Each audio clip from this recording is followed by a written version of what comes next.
Hi aspirant, welcome back to our YouTube channel that is brainy guys. जैसा कि आप सब जानते हैं, हमने modern Indian history series start की थी। लास्ट लेक्चर में हमने पढ़ लिया था advent of European, Dutch and Danish East India Company. आज हम पढ़ने जा रहे हैं ब्रिटिश ईस्ट इंडिया कंपनी।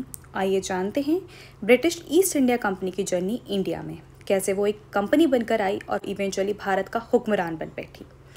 तो होता कुछ यूँ है, ये जो ब्रिटिश ईस्ट इंडिया कंपनी है, ये फॉर्म होती है 1599 में। कहाँ? लंदन में। एंड इसको 1 दिसंबर 1600 में वहाँ की जो गवर्नमेंट होती है उससे क्या मिलता है? रॉयल चार्टर मिलता है। क्या मिलता है? Royal charter. एंड उस चार्टर के अकॉर्डिंग क्या होता है, ये ईस्ट में जाके क्या कर सकती है? ट्रेड कर सकती है। तो मतलब क्या होता है, 1 दिसंबर 1600 में वहाँ की जो गवर्नमेंट होती है ब्रिटिश ईस्ट इंडिया कंपनी को एक चार्टर देती है। एंड चार्टर में उसको परमिशन मिलती है कि वो जाकर ईस्ट में, मतलब इंडिया में जाके क्या कर सकती है? ट्रेड कर सकती है। तो ये अब निकलते हैं कहाँ पर? इंडिया में ट्रेड करने के लिए। लेकिन ये जब स्टार्टिंग में होता है तो इवेंचुअली ये इंडिया में ट्रेड नहीं करते। इंडिया के आसपास क्या जो जितने भी स्पाइस नेशंस होते हैं, इंडोनेशिया वगैरह, ये इवेंचुअली वहाँ पे क्या करते थे? पहले वहाँ पे ट्रेड करते थे और वहाँ से क्या करते थे? स्पाइस खरीदते थे और वहाँ से ले जाकर कहाँ? यूरोप में बेचते थे। और इनको अप्रॉक्सीमेटली 20 to 40% प्रॉफिट पे ये क्या कर देते थे? उसको बेच देते थे। ये देखते हैं जो इंडोनेशिया या स्पाइस आइलैंड है, वहाँ पर क्या होती थी? जो इंडियन कॉटन होता था उसकी क्या होती थी? उसकी हाई डिमांड होती थी। तो अब इन्होंने सोचा क्यों ना ये इंडिया जाके वहाँ से क्या करे? कॉटन को परचेज़ करें और वहाँ से लाकर यहाँ पे जो स्पाइस आइलैंड्स हैं, इंडोनेशिया है, यहाँ पर आके क्या करें? उनको सेल करें। 1608 के टाइम पे मतलब ये क्या करते थे? इंडिया में ट्रेड करते थे। तो इनको थोड़ी नॉलेज थी इंडिया में ट्रेड करने के लिए। अब जैसे ही इनको ये रियलाइज़ होता है जो इंडियन कॉटन की डिमांड स्पाइस आइलैंड में ज़्यादा है, तब ये क्या करते हैं? इंडिया आते हैं और इंडिया से कहाँ से? मसूली जो पट्टनम होता है वहाँ से क्या करते हैं? कॉटन को क्या करते हैं? परचेज़ करते हैं। मसूलीपट्टनम से कॉटन को परचेज़ करते हैं और वहाँ से परचेज़ करके ये कहाँ लेकर जाते हैं? इंडोनेशिया, मतलब स्पाइस आइलैंड्स हैं, वहाँ पर ले जाके क्या करते हैं? इनका ट्रेड करते हैं। ये क्या करते हैं? कॉटन को वहाँ से परचेज़ करते हैं मसूलीपट्टनम से, और जो इंडोनेशिया स्पाइस आइलैंड है वहाँ पर जाके इनका क्या करते हैं? व्यापार करते हैं, इनको सेल करते हैं। बट अभी तक ये जो सेल कर रहे थे वो करेंसी के थ्रू कर रहे थे, बट इंडोनेशिया में अब ये क्या करते हैं? बार्टर सिस्टम जो होता है उसका उपयोग करते हैं और वहाँ से क्या खरीदते हैं? कॉटन के बदले स्पाइसेस खरीदते हैं। क्या करते हैं? स्पाइसेस खरीदते हैं और ये जो स्पाइसेस होता है वो ले जाके कहाँ? यूरोप में जाकर उसको बेचते हैं। अब ये जैसे ही यूरोप में जाके जो स्पाइसेस हैं उनको बेचते हैं तो इनको क्या पता चलता है? जो इनका प्रॉफिट है वो 200 गुना से भी ज़्यादा है। क्या है? इनका जो प्रॉफिट है वो इतना ह्यूज हो गया है। जो पहले कहाँ 20 से 40% होता था, अब कितना हो गया? 200% हो गया। तो अब इन्होंने क्या किया? इन्होंने सोचा अब हम डायरेक्टली जाके कहाँ? इंडिया में ट्रेड करेंगे। अब हम ये स्पाइस आइलैंड में ट्रेड नहीं करेंगे, इंडिया का मार्केट ज़्यादा बड़ा है, वहाँ से जो कमोडिटी हैं वो ज़्यादा अच्छी हैं और ऊंचे दामों पर बिकती हैं, तो इनका इवेंचुअली क्या होगा? प्रॉफिट ज़्यादा होगा। तो इन्होंने अब क्या किया? ये इंडिया में एंटर करते हैं और क्या करते हैं? वहाँ पे अपने ट्रेड बिजनेस चालू कर देते हैं। अब क्या करते हैं? ये 1611 के अराउंड क्या करते हैं?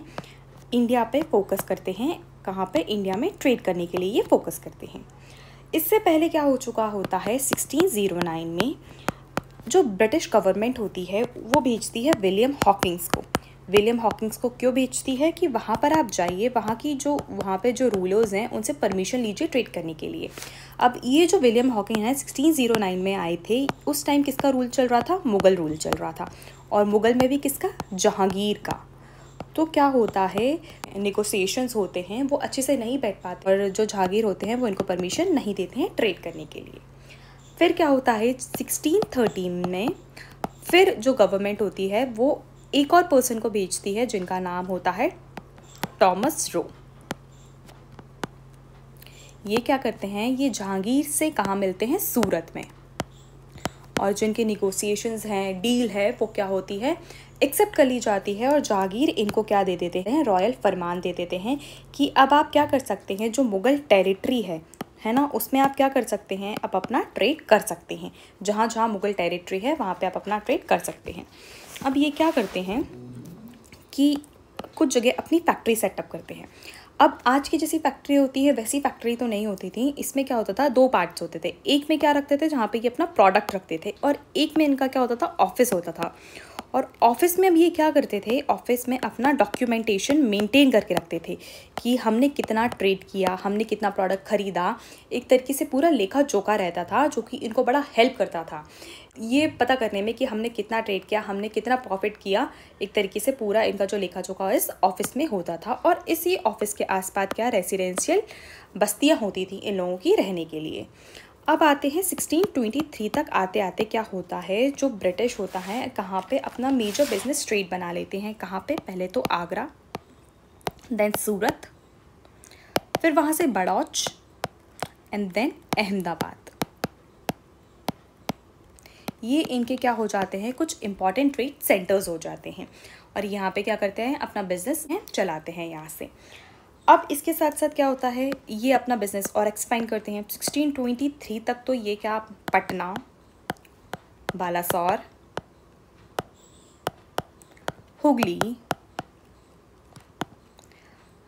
ढाका और कहाँ, कासिम बाज़ार। कासिम बाज़ार कहाँ, बंगाल में क्या करते हैं, अपना ट्रेड स्टैब्लिश कर लेते हैं। ओके, अब मैं आपको दोबारा से एक बार रिवाइज़ करवा देती हूँ। तो इसमें क्या होता है, 1611 में क्या होता है, ये इंडिया पे क्या करते हैं, फोकस करते हैं कि हम यहाँ पे ट्रेड करेंगे। उससे पहले क्या होता है, 1609 में जो विलियम हॉकिंस आते हैं मुग़ल पीरियड के टाइम पे, जहाँ जहांगीर का रूल चल रहा होता है, वो इनसे परमिशन मांगते हैं अपनी जो ट्रेड के लिए और फैक्ट्री सेटअप के लिए, पर जहांगीर इनको परमिशन नहीं देते हैं। फिर 1630 में क्या होता है, टॉमस रो आते हैं, वो जहांगीर से मिलते हैं सूरत में और नेगोशिएशन करते हैं और एक तरीके से परमिशन मांगते हैं, नॉट अ नेगोशिएशन। तो जहांगीर क्या करते हैं, इनको रॉयल फरमान अलाउ कर देते हैं कि आप जो मुग़ल टेरिटरी है उसमें क्या कर सकते हैं, ट्रेड कर सकते हैं। फिर स्टार्टिंग में ये क्या करते हैं, अपनी फैक्ट्री सेटअप करते हैं। फैक्ट्रीज़ में क्या होता था, एक तरफ पे ये अपना प्रोडक्ट स्पाइसेस है या फिर कॉटन क्लोथ्स है एक्सेट्रा जो होता था वो मतलब रखते थे। दूसरी तरफ इनका ऑफिस होता, ऑफिस में क्या डॉक्यूमेंटेशन होते थे कि आपने कितना कहाँ से क्या परचेज़ किया है, आपका कितना ट्रेड हुआ है, कितने आपने वर्कर्स रखे हैं, एक तरीके से वो। और आसपास ही इनके क्या होता था, रेसिडेंशियल एरिया होता था जहाँ पे ये रिसाइड करते थे। 1623 तक आते आते क्या, ये आगरा, सूरत, बड़ौच और अहमदाबाद में तो ट्रेड करते ही थे। इसके बाद इन्होंने अपना जो एक्सपेंशन किया, पटना, बालासोर, हुगली, ढाका, कासिम बाज़ार में अपना क्या ट्रेड स्टैब्लिश कर लिया। अब ये अपनी जड़ें मजबूत करते चले जा रहे थे। अब क्या, इनकी एक तरीके से फैक्ट्री सेटअप हो गई थी। अब इन्होंने क्या किया, फैक्ट्रीज़ को फोर्टिफिकेशन करना चालू कर दिया। तो देखते हैं इन्होंने कौन कौन सी फैक्ट्रीज़ हैं उनको फोर्टिफाइड किया। जो ब्रिटिश ईस्ट इंडिया कंपनी है वो क्या करती है, मद्रास में उनकी जो फैक्ट्री होती है वहाँ पे क्या करती है, इसको फोर्टिफाइड करती है और इसका नाम देती है फोर्ट सेंट जॉर्ज। और इसको कब फोर्टिफाइड करती है, 1639 में। एंड इसकी परमिशन वो कहाँ से लेते हैं, तो ये लेते हैं लोकल रूलर, जिनको क्या कहते हैं, नायक कहते थे। ठीक है, मद्रास में क्या कहते थे, नायक कहते थे। ये आप विजयनगर एम्पायर में भी पढ़ेंगे कि जो राजा होते थे वो उनके जो सबॉर्डिनेट्स होते थे, जस्ट लाइक ज़मींदार जो होते थे ऊपर नॉर्थ इंडिया में, वैसे ही नायक्स होते थे। तो नायक क्या होते थे, ये राजा के लिए काम करते थे। राजा इनको एक लैंड अलॉट कर देते थे कि आप यहाँ से टैक्स कलेक्ट करिए, आप अपनी उसमें जो सैलरी है और जो आर्मी का खर्चा है वो निकालिए, जो सरप्लस होगा वो आप कहाँ पे, जो राजा होगा, किंग होगा, उनके पास आप पहुँचाएंगे। धीरे धीरे क्या होने लगा कि ये इतने पावरफुल होने लगे और ये क्या लोकल रूलर के फॉर्म में इमर्ज होने लगे। तो अब जो मद्रास के लोकल जो रूलर थे ना, जिनको हम नायक कहते थे, उन्होंने परमिशन दी ब्रिटिश ईस्ट इंडिया कंपनी को, जो आप अपनी फैक्ट्री है उसको फोर्टिफाइड कर सकते हैं। तो उसको ये क्या करते हैं, फोर्टिफाइड करते हैं, उसको कहते हैं फोर्ट सेंट जॉर्ज। ठीक है, ये 1639 में फोर्टिफाई करते हैं। इवेंचुअली इनको जो परमिशन मिलती है वो 2 ईयर्स की मिलती थी। धीरे धीरे ये क्या करते हैं, इसको परमिशन को एक्सटेंड करते जाते हैं और एक्सटेंड करते करते ये क्या होने लगता है, जैसे ही इनका एक्सटेंशन होने लगता है और टाइम बढ़ने लग जाता है, 10 साल 20 साल, ये क्या और पावरफुल होने लग जाते हैं, है ना। और अब ये इतने पावरफुल होने लग गए कि इनको अथॉरिटी थी, ये अपना क्या करते थे, अपने जो कॉइन थे उनको क्या कर सकते थे, मिंट कर सकते थे। मतलब आप देख रहे हैं, पहले ये फैक्ट्री सेटअप करने के लिए आए थे, इन्होंने परमिशन मांगी, फैक्ट्री सेटअप करी एक जगह, फिर फैक्ट्री के साथ साथ इन्होंने फोर्टिफाइड किया। अब इनकी पावर इतनी बढ़ गई है, ये क्या कर रहे हैं, अपने सिक्के डाल रहे हैं। अब होता क्या है, जो लोकल रूलर थे उनको थोड़ी सी प्रॉब्लम हुई। क्यों हुई थोड़ी सी प्रॉब्लम, कि आपने अपना जो एक तरीके से क्या है, ये मुग़ल एम्पायर ही है पूरा, इसमें इन्होंने क्या रखा है, नायक्स या ज़मींदार हैं जिनको इन्होंने रखा हुआ है। And British East India company अब क्या कर रही है, यहाँ पे फोर्टिफाइड कर रही है। तो एक तरीके से ये क्या कर रही है, जो लोकल रूलर है उनको डायरेक्टली चैलेंज हो रहा है, तो उनको तो बुरा लगेगा। क्यों, क्योंकि उनके एरिया पे एक तरीके से क्या न्यू पावर इमर्ज हो रही है, ठीक है। तो अब क्या होता है, ये एक तरीके से क्या कॉन्फ्लिक्ट का रास्ता बनता है बिटवीन लोकल रूलर्स और ब्रिटिश ईस्ट इंडिया कंपनी, ठीक है। एक तो ये सेटअप करते हैं। फिर इसके बाद ये क्या करते हैं, होता क्या है, 1662 में ब्रिटिश प्रिंस जो होते हैं उनकी शादी जो होती है वो होती है पोर्टुगल की जो प्रिंसेस होती हैं कैथरीन ब्रिगेंजा, उनसे इनकी क्या होती है, शादी होती है। अब क्या होता है, जो मुंबई जो होता है वो पोर्टुगल के कंट्रोल में होता है, तो वो क्या करते हैं, बॉम्बे को क्या करते हैं, डाउरी के फॉर्म में दे देते हैं, किसको, प्रिंस को, है ना। अब जो प्रिंस होते हैं वो क्या करते हैं, ब्रिटिश ईस्ट इंडिया कंपनी को क्या करते हैं, बॉम्बे दे देते हैं, किसके लिए, ट्रेड के लिए, कि आप अपना ट्रेड कीजिए, या टैक्स होगा वो आप क्या करेंगे, रॉयल फैमिलीज़ है और मतलब गवर्नमेंट है उसको आप पे करेंगे। तो अब क्या होता है, ये बॉम्बे में क्या करती है, पहले तो ट्रेड करती है और धीरे धीरे क्या करने लग जाती है, वहाँ पे 1665 में बॉम्बे में अपनी कंपनी को फोर्टिफाइड करती है और फॉर्म करती है फोर्ट बॉम्बे। तो पहला फोर्ट कौन सा था, इन्होंने पहले कौन सी जगह फोर्टिफिकेशन किया, दैट वाज मद्रास, और क्या बनाया, फोर्ट सेंट जॉर्ज। दूसरी जगह इनको क्या हुआ, इन्होंने बॉम्बे में अपनी फैक्ट्री बसाई और उसको क्या किया, फोर्टिफाइड किया। तो इसको एक बार रिवाइज करवा देती हूँ। 1662 में क्या होता है, जो ब्रिटिश प्रिंस होते हैं चार्ल्स टू, उनकी शादी होती है पोर्टुगल प्रिंसेस से। पोर्तुगीज़ होते हैं उनका कब्जा होता था मुंबई पे, मुंबई को वो क्या करते हैं, डाउरी में दे देते हैं, किसको, ब्रिटिश प्रिंस को। और ब्रिटिश प्रिंस अब क्या करते हैं, मुंबई को ब्रिटिश ईस्ट इंडिया कंपनी को दे देते हैं ट्रेड के लिए। ओके, आई होप अभी तक आपको यहाँ तक की कहानी समझ आई होगी। अब हम आगे बढ़ते हैं।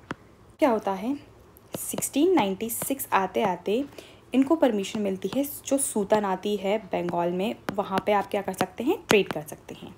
उस टाइम पे मुग़ल रूल चल रहा था एंड मुग़ल ने अपॉइंट किया था बंगाल में अपना एक ज़मींदार जिनका नाम था सोहन पाल।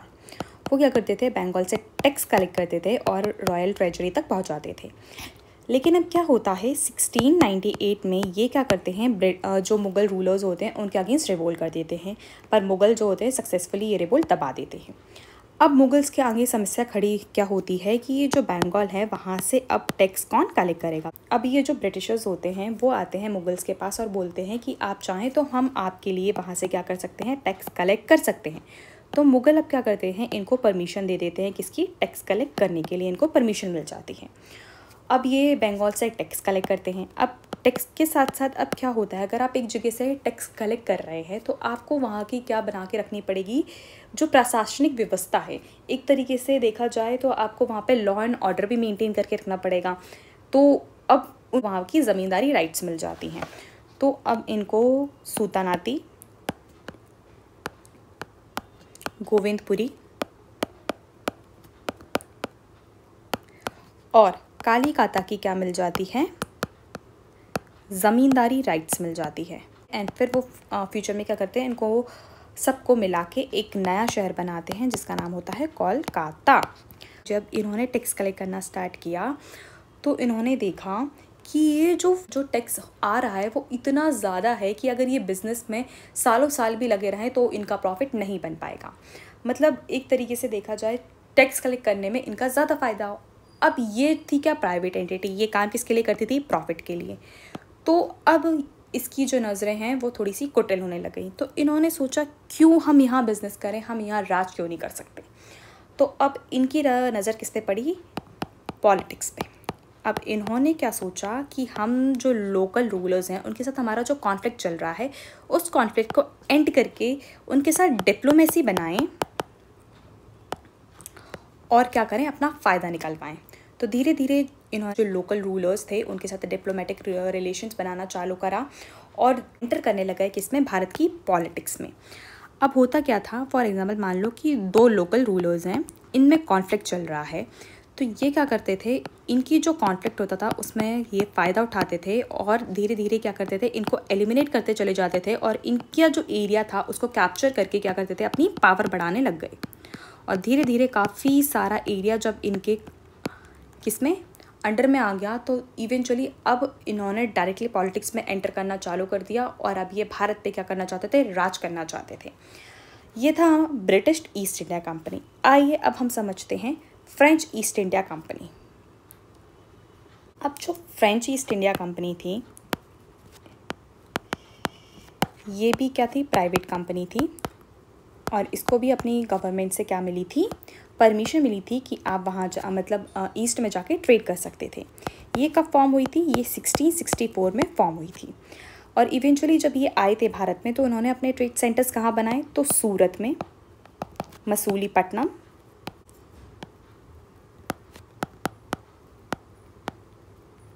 पौंडीचेरी और चंद्रनगर। चंद्रनगर कहाँ, बंगाल में। ये इनके क्या थे, इवेंचुअली ट्रेड सेंटर्स थे। अब ये जो ब्रिटिश ईस्ट इंडिया कंपनी है and French East India company है, ये दोनों कैसी थी, प्राइवेट एंटिटी थी। ठीक है, इन दोनों के पास परमिशंस थी अपनी गवर्नमेंट से कि आप ईस्ट में जाके ट्रेड कर सकते थे। बट जो ब्रिटिश ईस्ट इंडिया कंपनी थी इसके ऊपर गवर्नमेंट का कंट्रोल कम था as compare to French East India Company. जो ब्रिटिश ईस्ट इंडिया कंपनी थी इसके ऊपर जो उसकी गवर्नमेंट का कंट्रोल कम था, वो परमिशन ज़्यादा ग्रांटेड थी। अगर आप ट्रेडी करना चाहते हैं या वॉर करना चाहते हैं, अगर आप किसी की टेरिटरी ऑक्यूपाई करना चाहते हैं तो आप कर सकते हैं। बट जो फ्रेंच ईस्ट इंडिया कंपनी थी इसके साथ ऐसा नहीं था। इनको अगर वॉर करनी है, ट्रीटी करनी है या फिर कोई भी अहम फैसला लेना है तो इसको अपनी गवर्नमेंट से पूछना पड़ता था। तो अब एक तरीके से क्या होता है कि ये जो फ्रेंच ईस्ट इंडिया कंपनी थी वो इतना अच्छे से फ्लरिश नहीं कर पा रही थी as compare to British East India Company. और इससे पहले क्या होता है, जो ब्रिटिश ईस्ट इंडिया कंपनी है, जो डच ईस्ट इंडिया कंपनी थी, डेनिश ईस्ट इंडिया कंपनी थी, इनको क्या भारत से खदेड़ चुकी थी क्योंकि ये इनके कॉम्पिटिशन थे। तो अब जो कॉम्पिटिशन बनता है वो इन दोनों के बीच बनता है। और फ्रेंच तो पहले से वीक हो रखे थे क्योंकि गवर्नमेंट ने इनको ज़्यादा पावर नहीं दे रखी थी। अब इवेंचुअली जो कंपटीशन होता है इन दोनों के बीच में तो वो किसका, वॉर का फॉर्म लेता है। और ये बहुत ही फेमस वॉर है, आप सब जानते होंगे, that is a Carnatic war.